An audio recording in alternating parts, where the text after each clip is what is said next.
Hello అండి అందరికీ.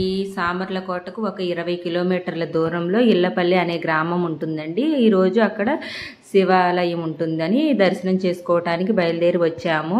ఉదయమే బయలుదేరి వాడపల్లి, ర్యాలీ ఇలాగా దేవాలయాలన్నీ దర్శనం చేసుకొని ఇక్కడ కూడా చాలా బాగుంటుంది ఇక్కడ టెంపుల్ అని చెప్పి ఇక్కడ కూడా వచ్చామండి. ఇక్కడ అసలు కట్టిన వాళ్ళకి హ్యాట్సాప్ చెప్పొచ్చండి. అసలు ఎంత బాగుందోనండి. 108 స్తంభాలు ఉంటాయి. ఒక్కొక్క స్తంభానికి 1008 శివలింగాలు ఇలాగా ఉంటాయి. చూపించాను చూశారు కదా. ఇక్కడ ఇలాగే ఉంటాయండి. ఒక్కొక్క స్తంభానికి 1008 ఉంటాయండి. ఇక మనం లోన గర్భగుడిలో ఉన్నటువంటి శివలింగానికి అభిషేకం చేయాలి అని అంటే మాత్రం బయట 108 స్తంభాల దగ్గర 108 శివలింగాలు ఉంటాయి. ఇక అక్కడ మనం అభిషేకం చేస్తే డైరెక్ట్గా వెళ్ళి గర్భగుడిలో ఉన్నటువంటి శివయ్యకు అభిషేకం చేసినట్లు అవుతుందండి. అందరూ గర్భగుడిలోకి వెళ్ళి శివాలయంలో శివలింగానికి అభిషేకం చేయలేరు కదండి. అందుకనే ఇక్కడ మనకి ఇలాగా టోకెన్స్ అండి. ఒక్కొక్క టోకెన్ వచ్చి 20 రూపాయలు. ఈ టోకెన్స్ చూపిస్తే మనకి ఇలాగా ఒక బకెట్ ఇస్తారు. ఇక ఆ బకెట్లో నీళ్లు పట్టుకొని ఇంకోండి ఇలాగ చిన్ని గ్లాసుని చూశారు కదా, ఆ గ్లాస్తో ఆ శివయ్యకు అభిషేకం చేయవచ్చు. ఇదిగోండి ఇక్కడ మీరు చూస్తున్నారు కదా శివలింగం లోన. ఆ రోజు మేము వెళ్ళినప్పుడు క్లోజ్ చేసి ఉంటే బయట నుంచి దర్శనం చేసుకున్నామండి. మేము వెళ్ళేసరికి మధ్యాహ్నం అయింది. అందుకని ఇలాగ ఒక్కొక్క స్తంభం కింద ఇలాగ ఒక్కొక్క శివలింగం ఉంటుందండి. మనం అభిషేకం చేసుకోవచ్చు అన్నిటికి. ఇలాగ మేము 108 శివలింగాలకు కూడా అభిషేకం చేసుకున్నామండి. అక్క, నేను, వదిన గారు, అత్తయ్య గారు నలుగురం కలిసి వెళ్ళాము. ఇక అందరం ఒక్కొక్క బకెట్తో వాటర్ తీసుకొచ్చుకొని ఇలాగ అభిషేకం చేస్తూ ఉన్నాము. ఇక్కడ అభిషేకం చేసిన వాటరు దారగా వెళ్ళి ఆ శివయ్య మీద, గర్భగుడిలో ఉన్నటువంటి ఆ శివయ్య మీద మనం అభిషేకం చేసినట్లు అవుతుంది. ఇక్కడ అభిషేకం ఇక్కడ యాక్చువల్గా ఉండేది శివలింగం వెండి ఆకారంలో ఉంటుందండి, పాదరస శివలింగం. కానీ అభిషేకం చేసేటప్పటికి బంగారు వర్ణంలోకి మారుతుంది.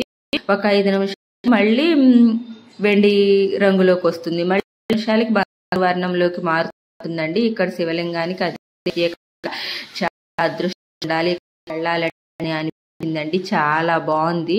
చాలాసేపు అక్కడ అభిషేకాలు చేసుకుంటూ దర్శనం చేసుకొని కొద్దిసేపు అక్కడే కూర్చొని ఉన్నాము. తరువాత ఇక్కడ భూగర్భంలో కూడా వెంకటేశ్వర స్వామి ఉంటారు. ఇక్కడ ఈ దేవాలయానికి క్షేత్రపాలకుడంట వెంకటేశ్వర స్వామి. అసలు లోనకి భూగర్భంలో నుంచి వెళ్ళాలంటే నాకు ముందు చాలా భయం వేసిందండి.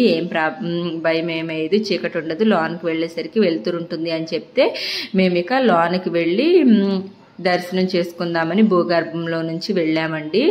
ఎంత బాగుందోనండి. అసలు అక్కడ నుంచి వెంకటేశ్వర స్వామిని చూసి బయటికి రావాలనిపించలేదండి.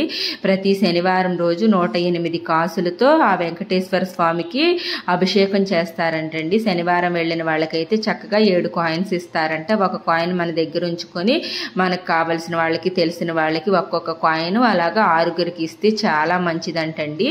ఇక ఈ దేవాలయం నుంచి కూడా చుట్టుపక్కల ఉన్నటువంటి వృద్ధులకు, ఆకలిగా ఉన్న వారికి కూడా భోజనం అది పంపిస్తారంటండి. చాలా బాగుందండి ఈ గుడి మాత్రం.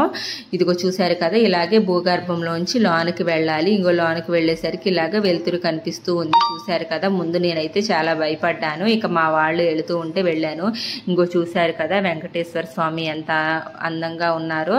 ఇక ఇక్కడ మేము ఆదివారం వెళ్ళాం కాబట్టి కాయిన్స్ అవి ఇవ్వలేదండి. శనివారం అభిషేకం చేస్తూ ఉంటే చూస్తే మన 2 కళ్ళు సరిపోవంటండి. అక్కడ ఉన్న వాళ్ళు చెప్తుంటే అబ్బా శనివారం వస్తే ఎంత బాగుంటుంది అని అనుకున్నాము. ఇక ఇక్కడ బయటికి వచ్చేసామండి. ఇక్కడ వెంకటేశ్వర స్వామిని దర్శనం చేసుకున్న తర్వాత ఇలాగ బయటికి వచ్చేసాము. ఇక బయటికి వచ్చేసి ఇంకొక దేవాలయానికి వెళ్ళాము. రాజమండ్రిలో ఉన్నటువంటి ఇస్కాన్ టెంపుల్కి కూడా వెళ్ళాము. ద్వారపూడిలో ఉన్నటువంటి అయ్యప్ప స్వామి దేవాలయానికి కూడా వెళ్ళి దర్శనం చేసుకుందాం. అవి నెక్స్ట్ వీడియోలో అప్లోడ్ చేస్తాను. బాయ్.